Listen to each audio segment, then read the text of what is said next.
এদিকে চলতি বছরের সর্বোচ্চ লেনদেন হয়েছে ঢাকার শেয়ার বাজারে। সপ্তাহের শেষ কার্যদিবসে লেনদেন ছাড়িয়ে এসছে ১৩০০ কোটির ঘর।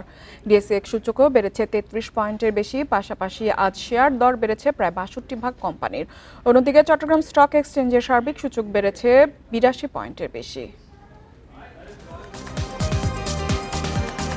বৃহস্পতিবার সারাদিন ইতিবাচক অবস্থায় ছিল ঢাকার শেয়ার বাজার।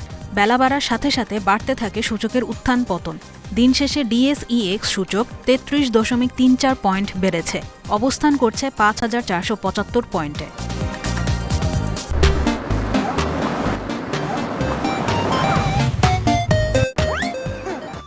সূচকের সাথে সাথে বেড়েছে লেনদেন।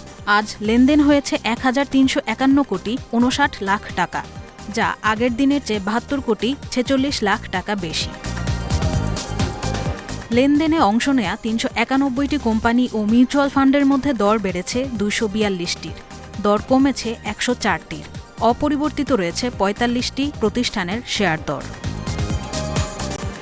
সবচেয়ে বেশি লেনদেন হওয়া প্রতিষ্ঠানের তালিকায় প্রথমেই আছে এনসিসি ব্যাংক, জেনেক্স ইনফোসিস দ্বিতীয়, তৃতীয় নাভানা ফার্মাসিউটিক্যালস।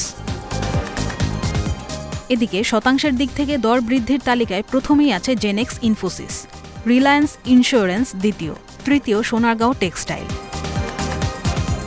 অন্যদিকে চট্টগ্রাম স্টক এক্সচেঞ্জের সার্বিক সূচক বেড়েছে ৮২.৩৪ পয়েন্ট। লেনদেন হয়েছে মোট ২৭ কোটি ৪৬ লাখ টাকা। আদ্রিতা রাইন, ইন্ডিপেন্ডেন্ট নিউজ।